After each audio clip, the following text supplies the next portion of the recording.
Hello, আসসালামু আলাইকুম। Welcome back to my channel and Facebook page be with Aliya. আর আমি মুর্শেদা আলিয়া আছি আপনাদের সাথে পূর্ণভূমি সিলেট থেকে। আশা করছি আপনারা সবাই ভালো আছেন। তো আমি আজকে কাঁচা আমের বার্মিজ আচারটা আপনাদের সাথে শেয়ার করছি। তো দেখা যায় যে কক্সবাজারে গেলেই সবাই এই আচারটা নিয়ে আসেন, আর এটা কিন্তু খেতে বেশ ভালো লাগে।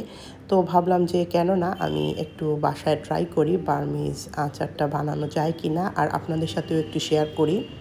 তো সেটা করার জন্য আমি প্রথমে আমটাকে পিল আপ করে নিয়েছি, তারপর মাঝ বরাবর কেটে নিয়েছি। এখন লম্বা লম্বা করে এটাকে পিস পিস করে নেব।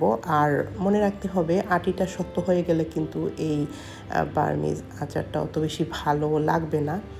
তো এভাবে নরম একটা আটি যখন থাকে সেটা সহ আর কি আমি টুকরো টুকরো করে কেটেছি। আর দেখতে পাচ্ছেন এর সবুজ স্কিন কিছুটা এর উপরে রয়ে গিয়েছে।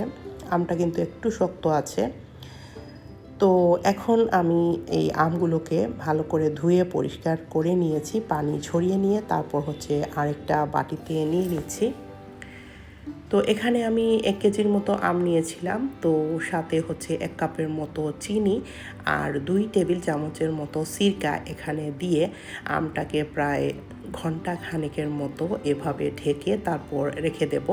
তো আমি চিনিটা সিরকাটাকে একটু আমের সাথে সুন্দর করে মিক্স করে নিচ্ছিলাম। তারপর এটাকে ঢেকে ঘন্টা খানেকের জন্য রেখে দেব। তো আমার ভিডিওটা যাদের ভালো লাগছে তারা অবশ্যই আমার চ্যানেলটিকে সাবস্ক্রাইব করে পাশে থাকা বেল বাটনে প্রেস করবেন। তো এরই মধ্যে চলে আসলাম ঘন্টা খানেক পরে, আর দেখতেই পাচ্ছেন চিনিটা গলে গিয়ে কতটা পানি বের হয়েছে। তো এই পানিতেই কিন্তু আমের আচারটা তৈরি হবে, আর সাথে কোনো এক্সট্রা পানি বা তেল কোনো কিছুই লাগবে না। তো এখন আমি সেই পানি সহ আচারটা আমটা একটা হাঁড়িতে নিয়ে নিয়েছি, সাথে তেজপাতা আর 2-3টা দারুচিনি দিয়েছি এখানে।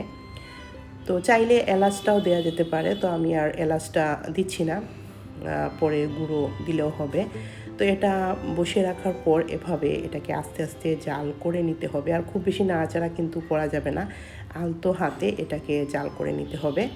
তো এখন আমি এর মধ্যে পরিমাণ মতো লবণ দিয়ে দিয়েছি, তারপর 1 চা চামচ থেকে একটু কম মরিচের গুঁড়ো দিয়েছি আর হলুদের গুঁড়ো দিয়েছি, জাস্ট কালারটা সুন্দর আসার জন্য। তো এখানে অনেকে ফুড কালারটাও ব্যবহার করে থাকেন, তো আমি আর সেটা করলাম না। তো এটা জাল করতে করতে এটাকে অল্প আঁচে আস্তে আস্তে করে জাল করে নিতে হবে।